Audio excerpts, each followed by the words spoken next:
All right. Here we go. Yo! It is another edition of the High Hopes podcast presented by Miller Lite. Jack, relax. If you're watching the video now, shout out to Miller Lite. That is a strong move by you busting out the Miller Lite. I, of course, can't drink because I have to go to bed when we're done recording. So I can't drink on Sundays anymore. That's my life now. But hey, the Drew Ellis game, and it's June for Schwarber.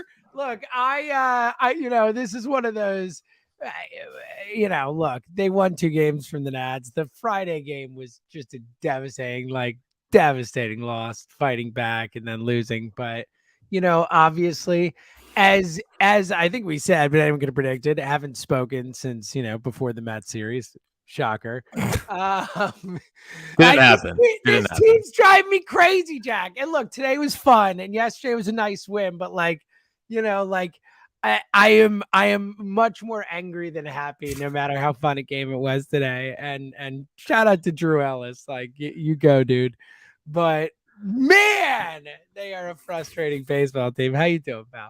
First off, I'm surprised you're not weeping with the Drew Ellis game because Luke Williams hit one homer as a Phil, and you still wax poetically. It was about the family in the stands and the whole dynamic and them asking about it. It had nothing to do with who the actual whatever. All right, and it was a walk-off too. All right.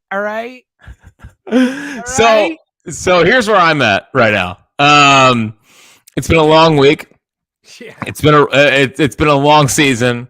They're 5 games under 500. It's been soul crushing. I proclaimed them dead on Thursday, and they went out and they proved me right on Friday. But man, that was fun. You're talking to the wrong guy. You're talking to the wrong guy. I know, buddy. And yes, there's a lot. Obviously, full disclaimer. It's the Nationals. And but the Nationals are a little frisky. Nationals are frisky.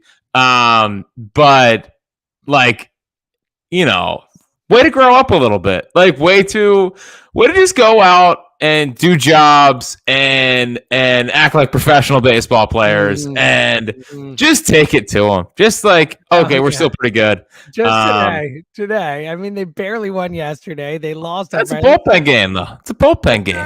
I know. You know why they needed to win it, though? Because your freaking stud who looked like he was back looked like crap. And granted, didn't get help from the umps or the defense or anything. But man, just a... Well, who? Who? Wheeler. Oh, yeah. It's horrible. I mean, his worst outing of the season got absolutely crushed, So, 7 earned? Is 7 earned bad? Yeah. So, I don't know. You be positive guy. I'll be negative guy. This team's driving me crazy. I know.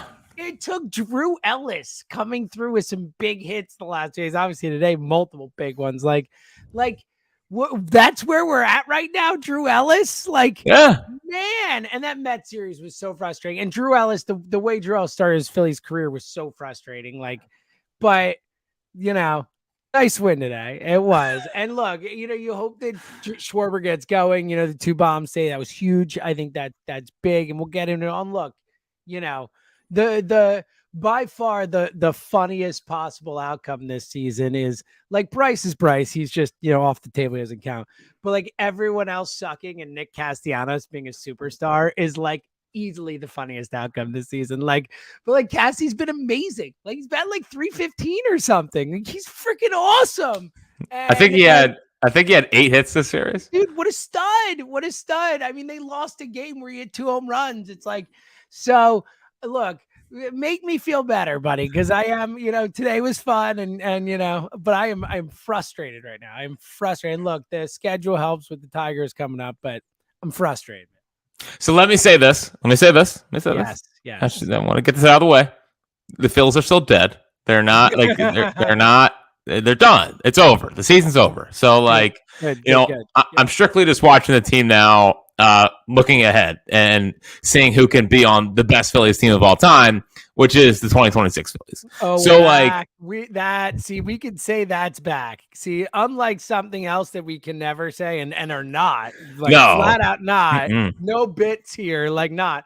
We could say that the 2026 Phillies are back. Like that is back. Yeah, no, the 2026 Phillies are going to be great. So I'm just my main goal for the rest of this year is who's going to be a part of that team.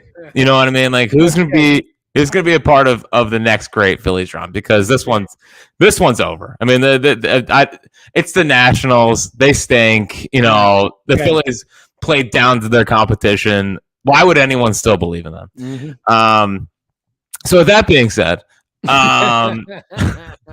With that being said, they are 2-0 with Trey Turner batting cleanup. Oh, that's it. Yeah, I mean, what a ridiculous lineup. It's so funny. It's so funny. Like, just absurdity. I love it. We texted. You texted me. You're like, "Did you see the lineup?" And I wrote back, "That's the actual literal definition of grasping at straws." Well, the funny part was that I was on with Howard on Thursday night. And he said something like, I think Rob Thompson should just put names in a hat. And that's like that lineup. Yeah. That's pretty much what it was. I mean, that's pretty much what it was, is that all the names in a lineup and we'll see what happens. So, yeah. So this is, I mean, you know me, our listeners know me, really hard. Like this is, I don't know how to talk about them. Like if you, like for example, had we done this podcast on Friday, you're getting a big time Fritz rant. Yep. You are getting a season proclaimed over. You're getting all of this. Yep. The problem is that they won 11-3 today, and they've won 2 straight, and it's like, and in my stupid, dumb, warped Phillies brain, I'm like, okay. I don't produce for NBC Sports Philadelphia yet. Like I'm sure that, you know, yeah, no, I'm just kidding. But like, I don't produce for them, but I already have the Drew Ellis segment of the Phillies yearbook. Yeah, come on. I'll bet you do. So like, you tell me how I'm not supposed to be positive when Schwarber hits 2 homers. Some guy named Drew Ellis, who I said I'd never heard of in my life. I had never heard of him in my life. I have never, before he like was called up and ended up batting in the pivotal at bat of the last game of a Mets sweep, I had never heard of him. Right. And it's just, I'm so mad at myself. But I'm just saying that this is one of those weekends that you look back on at the end of the year and you say, there it is. No! There it is. That's the Drew Ellis, like batting, having 2 home runs, being in the lineup, starting 3 games out of nowhere. And you want to know how sick my brain is, James? And this is sicker than it already, you're telling us. Like it goes sicker.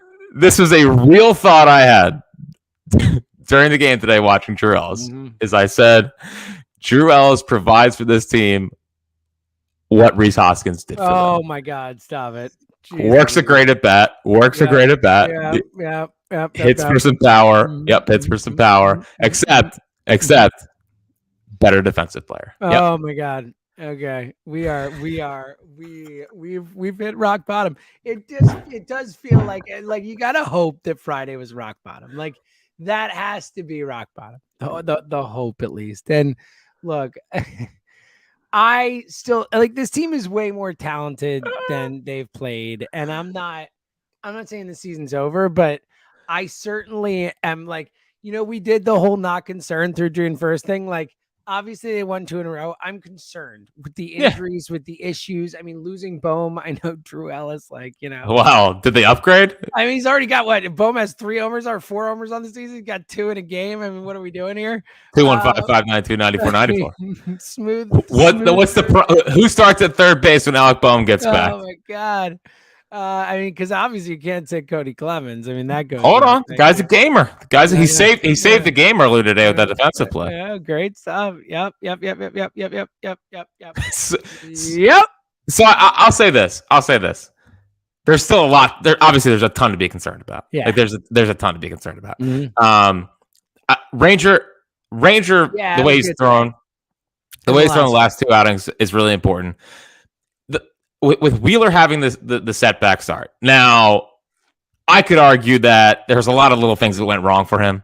Like some bad defensive plays and whatnot. But at the same time, he wasn't striking anyone out. And that's kind of been the issue with him a lot this year, is he's not striking enough people out in some outings. So you don't know what you're getting from Wheeler, which officially is back on the burner here, is that you don't know what you're getting out of Wheeler.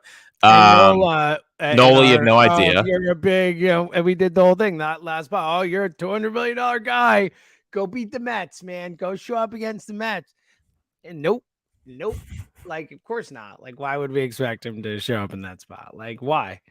Taijuan Walker again, no idea.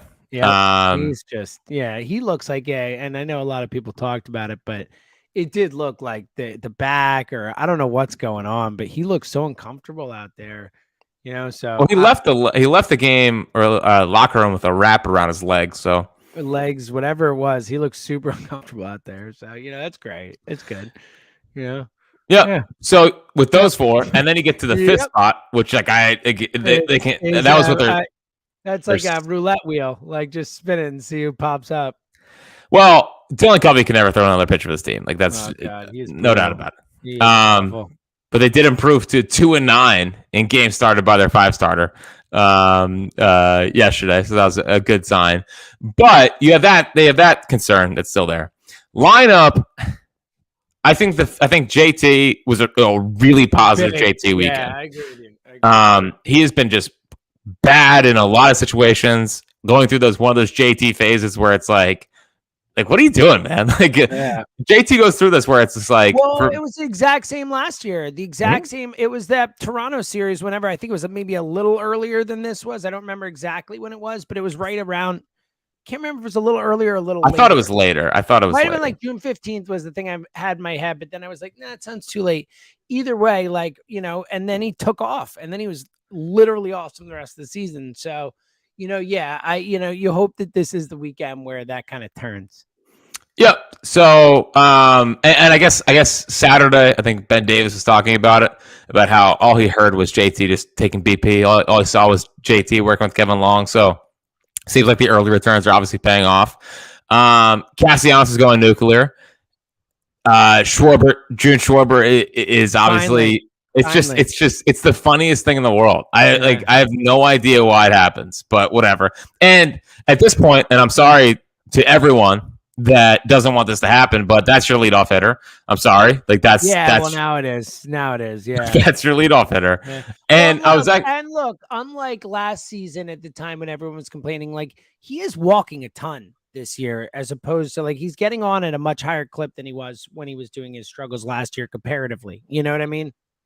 Yeah. So Schwarber is going to be a leadoff hitter. Although I will say, obviously I think Stock can do it, but someone that I'm definitely interested in if this keeps up is Marsh. Yeah. I mean, I think he can do it. I mean, I feel like he works a ton of 3-2 counts. He does. And he's obviously super fast.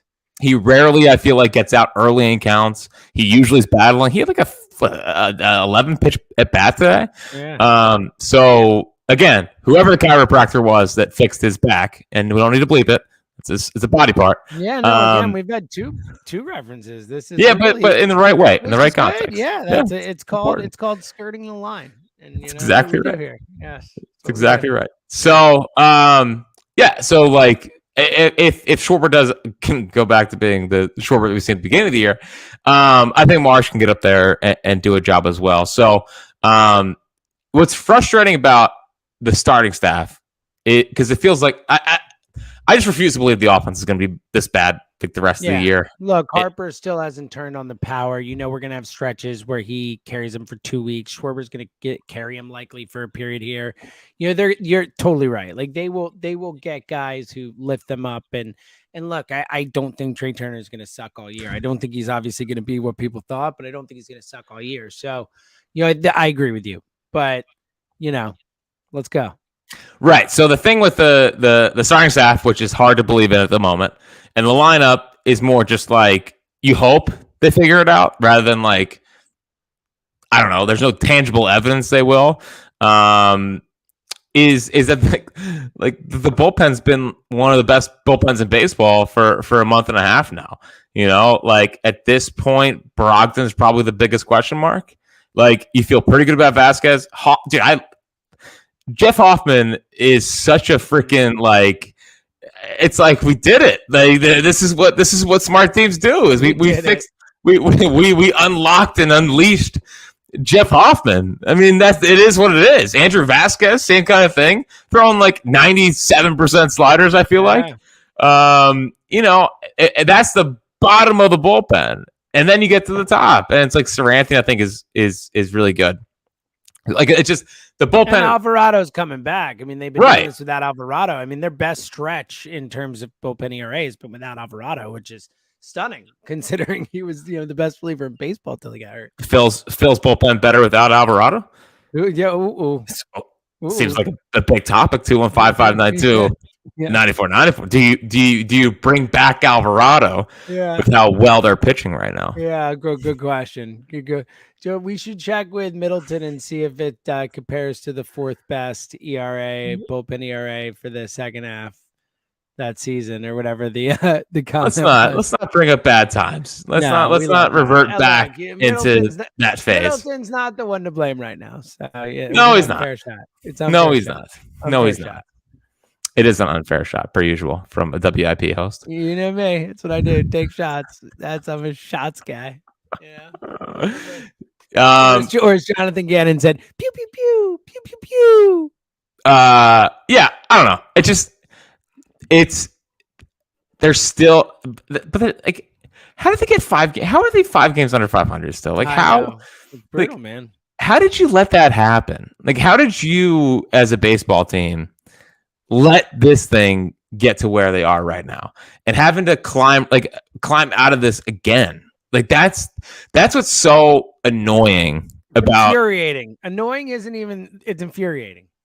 Like you didn't have to do it this way. Like just go out and be good. Just be good. You are a good enough team on paper. It's not like we're relying on a bunch of rookies to step up and do their job. You guys have been around forever, man. Like there's no reason. Like Friday night was a disaster for a couple of reasons.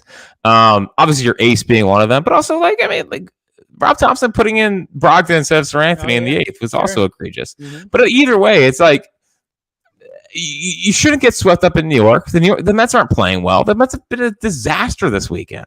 Like you shouldn't be leaving the amount of runners in scoring position that you have. Like what annoys me about where they're at and what is infuriating for you is that like especially the runners in scoring position thing and the playing tight thing. It's like most of you have been around baseball forever. Mm-hmm. Like most of you have been in like big-ish kind of spots. You just were in them. You all were just in them. Like the vast majority of guys literally were just in the biggest of spots. Why did it not translate into like you don't have to have a massive amount of pressure on your back all the time to like figure it out? I mean, like it just doesn't it doesn't make sense to me. You shouldn't have this like overwhelming sense of like last year should have been the exhale. Last year should have been like the deep breath. Like, okay, we're really good. Let's go freaking play. And it just they're acting like they hadn't made the playoffs for 11 years like they had last year. Yeah, well, that's what's infuriating to me is that, and then we talked about it going into the season, and I can't stop thinking about it every time we think about this and look at this team is like the opportunity that was in front of them and has been. I mean, like the ballpark has been great. Like I have been so impressed considering how bad or marginal to bad this team has been this season with like people keep showing up to the ballpark and go to the games and like, that's going to stop if they're terrible, but they had such an opportunity to really build on this excitement and this belief. And it sounded like they were going to do it. They made us look like idiots. We're like, 2 more wins. They got this, like this ethos that like, they're like a team, a culture, let's go. And then they come out and play like crap and just, there's no urgency. There seems like there's no accountability. Like the whole thing, all the stuff that annoyed us about the Phillies before the run last year was just like on display again. I mean, the fact, Jack, that they have 4 separate 4 or 5 or more game losing streaks this season already? Like, how does that happen? How do you have like 2 6-game losing streaks already? How do you like have the Trey Turner moment that we all were like, oh, look at that, and then lose like 5 of 7 or 7 of 9 or whatever the hell it was? Like, how does this keep happening? Like, you guys are better than this. Like, you're losing to crappy teams out there. And even if you're losing to good teams, like the spots, there's like no momentum. There's no like building on anything. There's no sense of urgency. There's nothing. And I think that's why I'm infuriated and frustrated, because it feels like there's been so little to grab onto from a positivity. Like, other than Castellanos, like, my guy, like, thank you. I love you, buddy. You're awesome. Like, it's been so little to get excited about. You know, there's so many questions, and so many. I'm sitting there all through freaking April and maybe like, don't worry, they're too good to be out. And then it's all of a sudden, it's like, all right, you know what? Like, enough. Like, play better. We don't curse on this pod, but I was about to. I'm like, you blanks, you bleeps, whatever. Like, play better. Like, because this is infuriating, because you're way better than this. Yeah, and I think the team obviously felt that. I mean, I thought Alex Coffey wrote a great article today, as usual, per usual. And it was just like she was talking to the players in the clubhouse about because yesterday was the anniversary of the Girardi firing, and how much things have like changed, I guess, even though sort of. What's the phrase? The more things change, the more they stay the same. Yeah, right? Yeah. But she was talking like Castellanos specifically was like, listen, Joe was tense, and we felt it, and he really wanted to win, and sometimes he wouldn't like communicate with the clubhouse in a way because he wouldn't think baseball, because all he wanted to do was get the win. Like, he was just. And he made them all kind of tense up. Mm-hmm. And they said, like, it was just so interesting them talk about Rob Thompson. And they were like, every single player was like, none of this is on Rob. Like, none of this is on Rob. This is completely on us. Like, we got to own it. We got to push forward. And it just, there seems to be way more self-awareness in the clubhouse of like, because last year, I mean, and accountability to that point, you know? Right. Well, we remember last year, I mean, Corey Knebel, who ends up not being good anyway, but he was like calling down to the dugout, like, I can come into the game. Like, just let me come into the game. Like, I'll close it out. And I think that was where Girardi lost a lot of the players. Like, you're already not talking to us. You're already tense. You're already not letting us play. And now you're not listening to us, which I think is something that is hard to come back from. And it's just, the one thing I continue to believe is that I think the guys in the locker room and in the clubhouse they're gonna figure it out, and I think that they're gonna start playing looser, and I think like the Turner thing has just kind of tensed a lot of people up, and I'm sure it's tensed a lot of people in the higher ups up of like, oh my god, dude, like, what are we doing? But there's too much track records there. There's too much like winning baseball. There's too much being deep into the playoff run last year to where I think that they're eventually going to figure it out, and hopefully today was a good start for that. Even Friday they lost, but the offense was like they came back from 7-0 down. No, they did. You know, 6-0 down, but whatever. It got to 7. And 7-1 and down 7-1. Regardless, and I look forward to that kind of switch being flipped. Like, of the things that I'm most worried about, like the starting staff is far and away the thing that is the most concerning. Even with Ranger having 2 good starts in a row, because when you have no idea what you're getting out of 1-2, it makes 1-2-4, you know, and 5 and 5, yeah. But 5's so bad it's not Ranger, even. Whose first 3 starts back from the IL stunk. It was fine. It was a spring training. Training.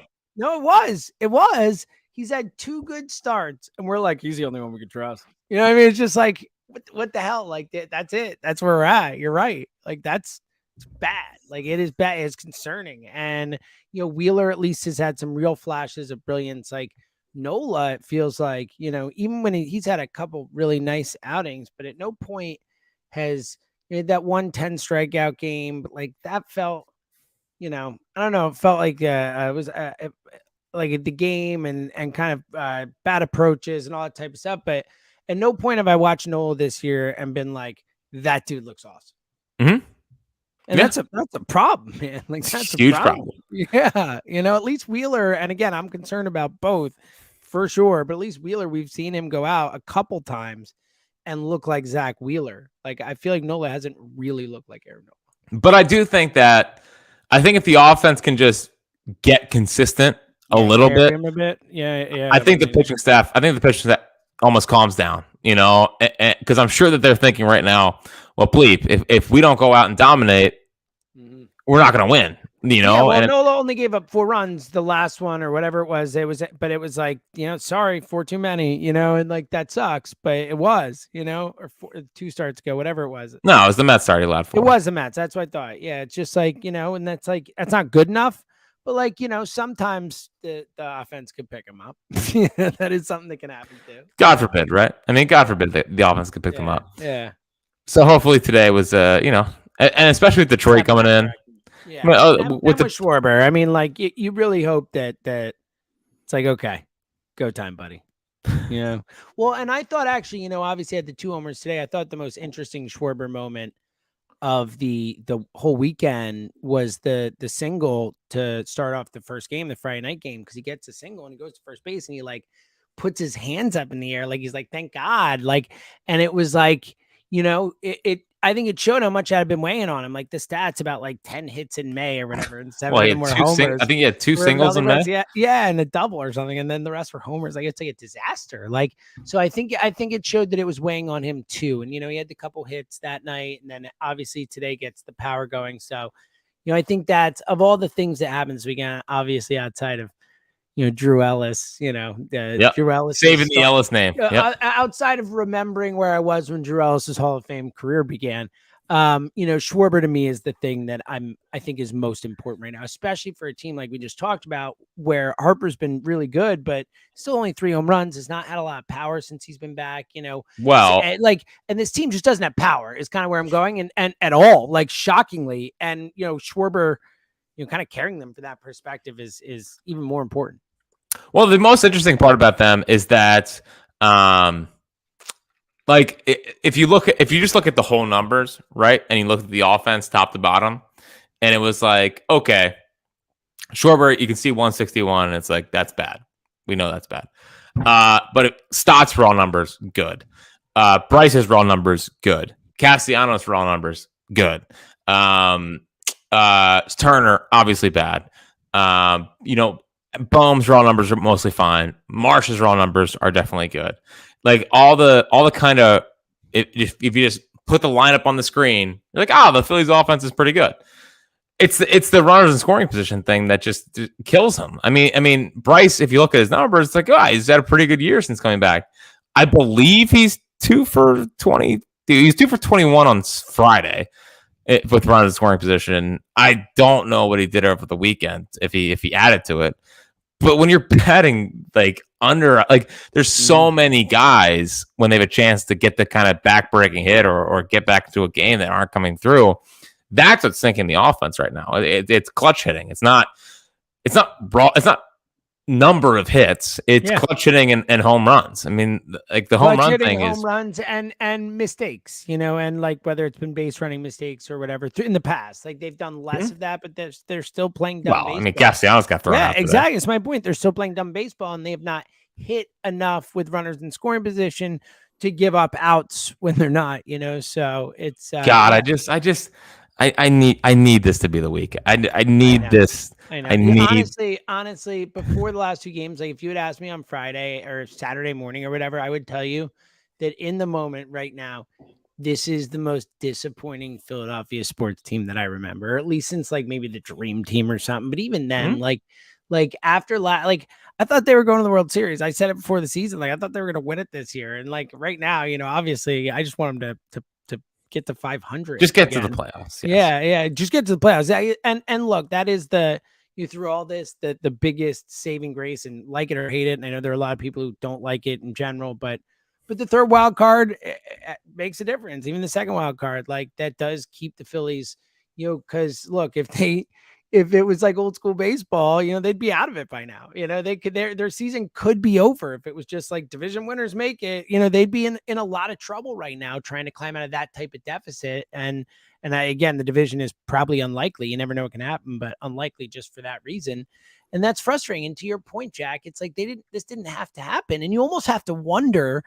And again, I don't know, but you almost have to wonder if them doing it last year almost gave them a false sense of security where, as they're kind of struggling stuff, they're like, we'll figure it out. We'll be fine. Instead of being like, let's figure it out right now. And I don't know if that's true or not. I'm just saying psychologically, all that type of stuff, you have to at least consider it that could have been part of depressing the struggles or the lack of it early on or whatever. I think definitely to begin the season, I believe there was a lot of that of we figured it out last year. We'll be all right.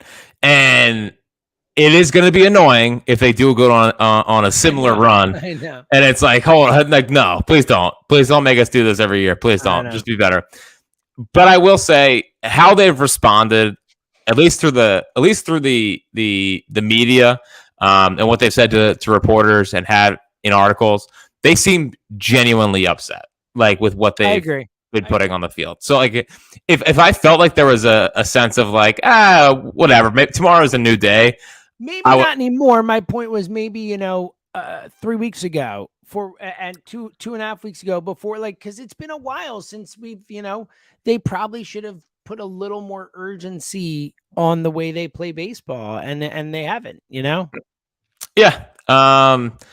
And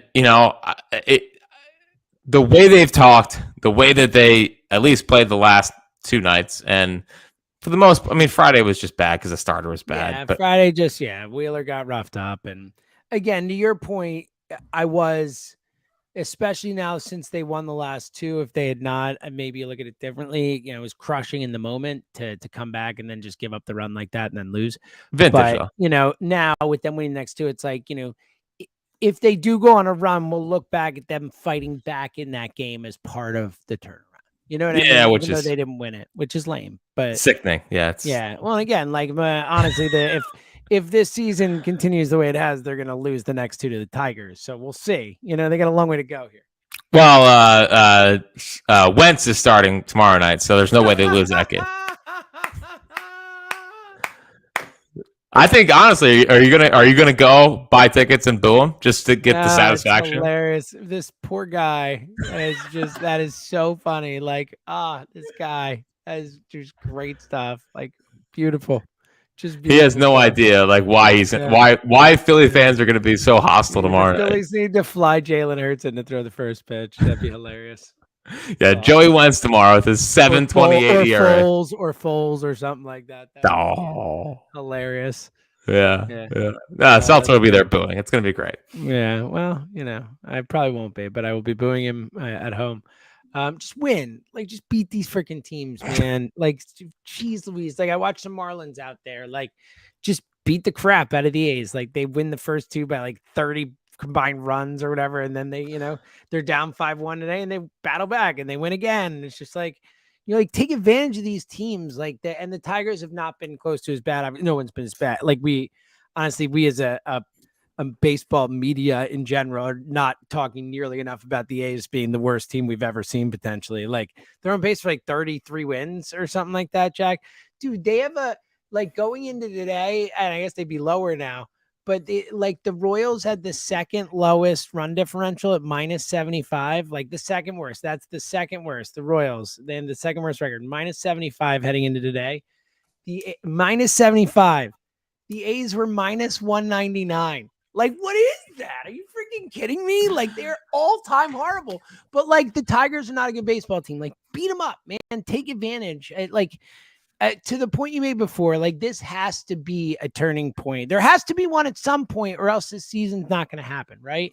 And you're playing a very dangerous game if you wait until August to make a turn. And look, teams have done it. Again, with the Braves, like I said, won the World Series being under 500 until August 2 years ago. But it's just your margin forever is wait smaller. And then on top of that, Jack, I think the biggest worry in relation to that too is not just the starting pitching, like you said, but also the injuries have mounted up. Like losing Hoskins before the season's mattered. Like we talked about Derek Hall and coming back, but who knows, that mattered. They get Pache. He's like, oh, this is good. Gets hurt. Now Alec Boehm hurt in a hamstring. Those things can linger. We know that. So, I think there's a very a much smaller again threshold there in terms of margin for error. So that's the stuff that concerns me. That's why I need them to really start winning some games with some urgency.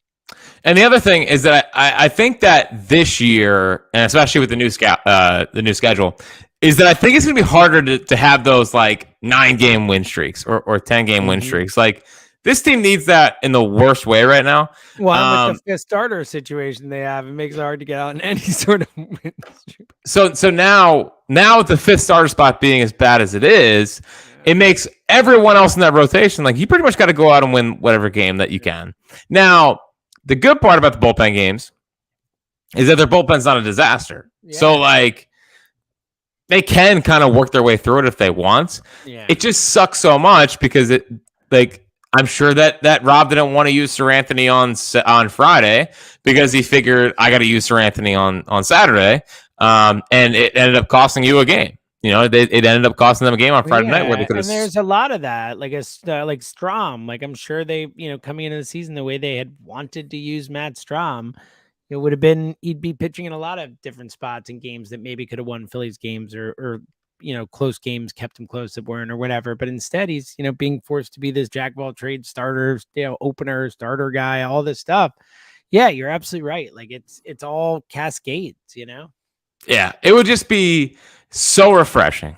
Like just give me a nice, easy enough. Guys, give me like a 5-6 game win streak. Yeah.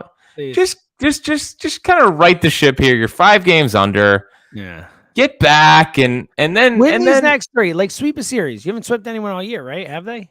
Other than the 2-game series, that doesn't count. They haven't swept anybody, right?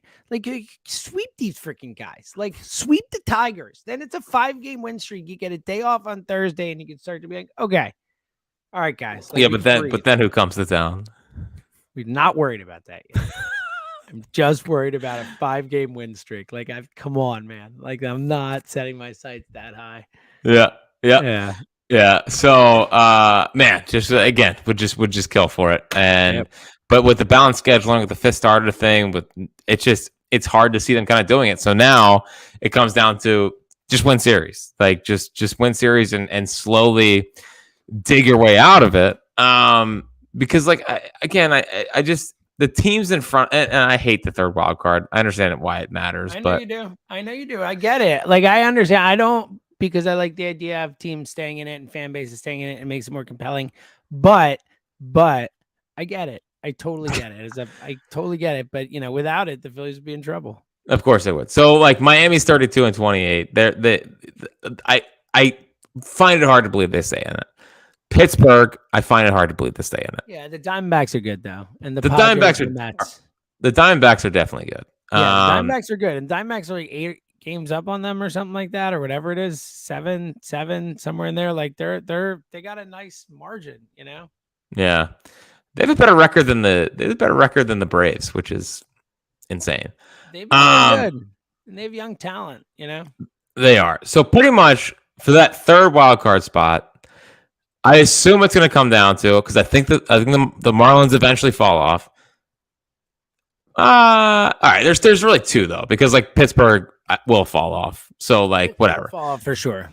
It comes down to Mets, Giants, Padres, Phillies for me.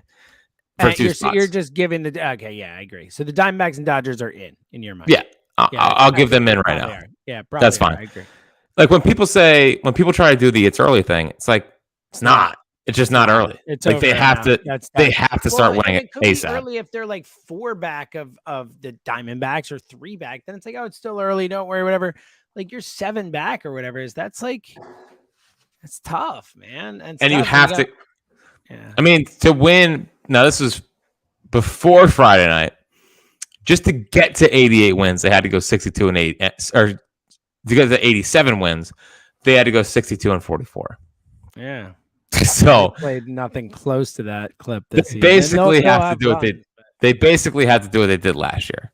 Yeah. And to have to do that every year is just insane. So again, it's not like too late to do it, but it's also you've just dug yourself such an annoying freaking hole that you didn't have to do. And that's what sucks. So hopefully today was a turnaround and go play 20 games above 500 for the next 100 games. How about that? That's what they essentially have to do is play 20 games above 500. How does that make you feel? Well, it's not great, Jack. And then especially because like with all those teams competing, there's less starters on the market. There's more teams trading for starters. You got to figure out the fifth starter thing to do what we're talking about there. Like, yeah. Good. But, look, it also to the point it's early, like it's got to start now. You could squeak into the playoffs if they play decent baseball, and then you could get the third wild card depending on how it goes. But like, those are a lot of teams that could be in it. And you didn't even mention the Cardinals, who you don't know. The Cardinals have played better baseball than they did. They're not as far back as they were. They're like kind of where the Phillies are now. So just another team that could be in it. All right. Let's take bag it up. All right. So you've been anti-take bag recently, which has been really? Is that the way you interpreted that? Yeah. I take everything personally. So yeah, I know you do, buddy. So here's what I got for you.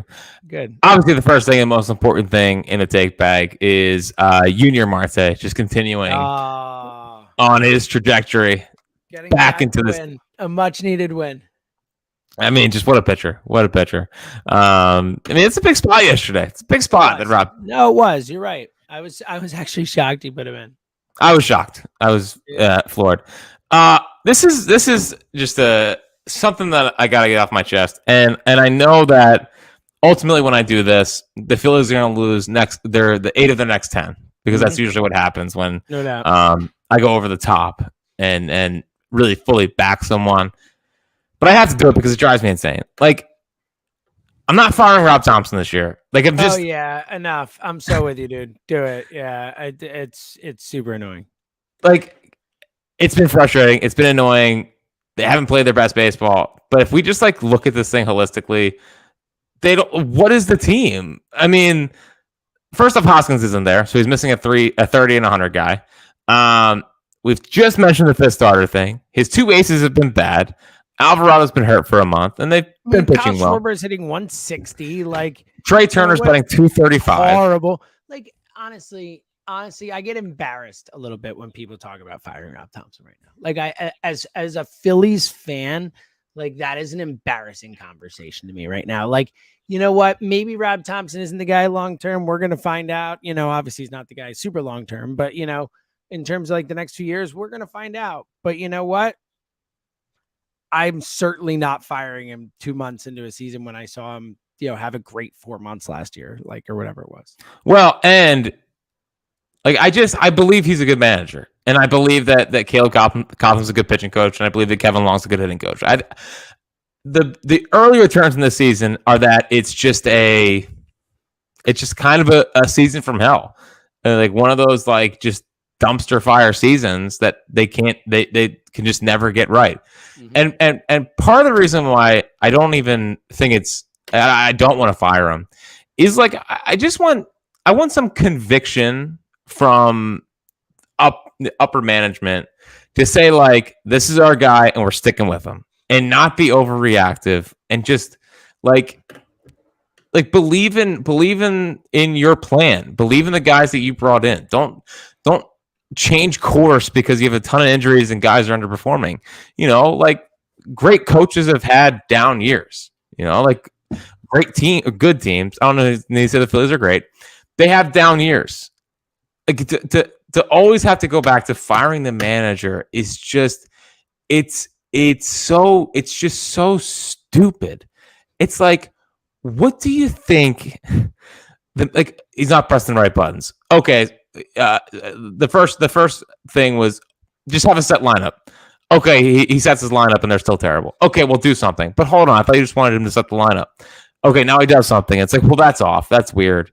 Go back to like it's just there's every little thing. It's like, okay, he's doing that. You know, he's trying something new. He's doing this. He's doing that. What do you want to come flip a table every day? Like, just calm down. Calm down. We're not firing Rob Thompson. Like, I can't take it. Yeah, 100%. I have nothing to add. I told again, we're 2 months into the season. After 4 months of baseball left, you know. Yeah, and again, like as annoying as they are, and as horrible as they've been, they're 5 games below 500. They're not like 15 games below 500. They're not like, you know, fire the manager territory when he like again, like this is his first season as a manager, like full season. Anyway, go ahead. And he was at Game 6 of the World Series last year. Yeah. Now, if he does what he did on Friday again, he might need to be fired. But at this current point, no. 8th best bullpen ERA in baseball since May 1st. That's exciting. Drew Ellis saved the season. He's the next Reese Hoskins. Let me run this one by you. Okay. Because it's just how I feel watching the games. And I don't know if you feel this way, and I don't know if our listeners feel this way. I feel like I grew up, and it was like Rollins to Utley, Utley to Rollins, bang, go to bed, kick your feet up, there's a double play. I feel like the Phillies never turn double plays. Yeah, it is a great point. What a good point by you. Wow. It's just like I watch them, and I say, that's a routine double play. And somehow, some way, it feels like they never turn double plays. Yeah, the guy always beats it out. Like, I feel like the guy running to first beats it out like every time. Or like if they do miraculously do it, it's by like it's such a razor thin, like. Yeah, it's a great point. They never turn them. They did today. Turning it is a great point. I don't know. And it's been years too. I don't think it's just Trey and Stott. Yeah, it's a good point by you. Meanwhile, every other team, routine. There's the double play ball. Oh, no doubt. Guy's out by like 10 feet. I mean, I feel like I see the Phillies ground into a lot of double plays, so sure. Always turned. They're always turned. Phillies never turn them. They never turn double plays. It's so annoying. Mm-hmm. It's one of the most routine plays in baseball. So there's that. One of the things that I believe could have turned around the season, and you know that I do this from time to time, is I had to change my work password again. Oh, buddy. Yep. And I made the mistake of in my last work password, talking about like, please Phillies win, you know, like please don't ruin my life. Kind of, it was like pleading. And I feel like the baseball gods don't like pleading. You know, they want you to just go do your job. Good point. Yeah. They want you not to sound desperate and weak, you know? Exactly. And I would never want to do that. It's not your style. So I changed it. It is now something to the effect of this team sucks. And they are 2-0 since that. Coincidence? I don't think so. I don't think so at all. No. I don't think so at all. So you're welcome. And then my final thing, now he's not very good. And if the Guardians couldn't figure him out, I don't think the Phils can. But Zach Plesac was designated for assignment today. So, like, if they need someone that can come in and be the 5th starter, I mean, it's he's sure. Had moments, and he definitely was, someone who had his, he's going to be an awesome fantasy guy moment, too. People like this stuff. Yeah, he's just been rough for the last little bit. But, unfortunately, with the current situation that we are in, we don't really have. Buddy. I mean, we had Dylan Covey. I definitely like if you just said to me which of those two guys do I like more, not without watching it. Like 3 weeks ago, before Dylan Covey's fit, if you said which of these two guys do you like more, it's not even a question. Like I would have absolutely not said Covey. Not at all. So we'll see if they pursue that. I still now Chris Sanchez was good again today. I guess they're giving him working him up. But they're making him like the second guy out of the bullpen to eat up innings. Piggyback. So maybe that's what their plan's going to be. Is Strom opens up and then it's like Strom faces the top of the order, and then the dude's like 2 innings against the best hitters, and then you hope to steal an inning. Yeah, it makes sense. Sure. Exciting stuff. This is good. So they don't want to do that. If they don't want to do that, I still, again, I'm going to be a proponent of Griff. He wasn't great his last start at Double-A, but I want to bring him up, see what he can do, see if he can give them a little bit of a spark, and whatever. We go from there. So we'll see if they kick the tires on Plesac. I mean, he's pitched a good amount of games. He's still young enough. Like, I would do it. I mean, I'd rather do it than Covey. Sure. Yeah. So that's it's pretty much what I got. Yo-Yo Morales, my guy in the draft, is going off, which is unfortunate because he's probably going to be going higher than 27. You know, want him to calm down a little bit. But as there, I didn't tweet it. Usually I tweet it, but when they lost on Friday, I was like, all right, let me start looking at 2024 draft prospects and see who we get. Now, if they lose out and we get like Peyton Stovall from Arkansas, so be it. You know, we take it at this point. He's not going to go number one, but I just think the kid rakes. Okay. Yeah, I think the kid rakes. So you're there. You're there. Well, listen. So full disclosure, and I'm sure you know this. I'm sure the longtime listeners of this podcast know this. No one's quicker to say sell than me. Like, oh yeah, buddy. As soon as you see those prospects, those that, you're like, what can we get for Nola, Kimbrel? You know, these kind of guys. Gregory Soto. We can get for Soto at the deadline. You know, and like use it as one step back. Also get a high draft pick, and then that's your future star to go along. Again, it's always the 2026 Phillies. We can't do this yet. We can't do this yet. All right. But I will say, if anyone was worried if I would be able to pivot off of a bad Phillies season. No one was worried. I will be able to pivot off a bad Phillies season. I'll be down. I'll be depressed. I'll be crushed. Yeah. But just know that I will rise above it. And I will have us figuring out the right players to trade at the deadline, draft prospects, and I promise you, the 2026 Phillies are going to be great. Everyone's thrilled to hear it, buddy. Thrilled. By the way, Ethan Wilson's been fantastic at Double-A, and Jalen. If Drew Ellis was not, if Drew Ellis was not in the pod, so I can't go to bed. This is very rude of you. It's not selling the podcast. Everyone knows what you're doing. Everyone knows what you're doing. It is not selling the podcast. Yeah. I wake up in the morning. I'm up very early on the weekends. My wife is waiting in the kitchen to eat something super quick with me so I can go to bed. But no big deal. Sounds important. Let me tell you about what Jalen Ortiz is doing at AAA with his over 900 OPS and hitting the ball at the ballpark again. So if Drew Ellis didn't save the season, Jalen Ortiz was well on his way to do that, along with Weston Wilson. So get excited. Yep. Everything's fine. Yep. I'm not going to ask you a final thought. I'm not going to give you an opportunity. We'll be back Thursday after. My final thought is this: like, if you sweep the Tigers, right? No, that's a final thought. And you get out of here, and it's not a 2 or 3. We always say 2 or 3. Sweep the freaking Tigers. All right, sweep the freaking Tigers. He's Fritz and Seltzer.